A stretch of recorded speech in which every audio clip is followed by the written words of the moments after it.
Калмыцкие джангарчи примут участие в международном фестивале новой музыки «Европа-Азия», который пройдет в Казани с 9 по 11 сентября. Масштабное музыкальное событие пройдет уже в 15-й раз, но это впервые, когда трио «Джангар», работающее в жанре аутентичного фольклора, представит степной регион на мероприятии подобного уровня.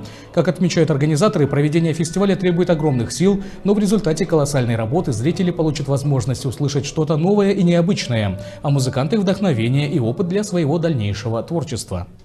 Нас пригласили впервые на этот фестиваль в Казань. Будем выступать в большом зале имени Сайдашева, то есть на площади их Победы и в Кремле, в Кремлевском дворце. Мы будем представлять калмыцкую культуру, этническую музыку. То есть мы внесем как бы эпос, джангар. В таком большом масштабе, как сказать, фестиваля. Это получается международный фестиваль. И мы впервые, у нас есть волнение, конечно. Но мы думаем, мы справимся, все будет хорошо.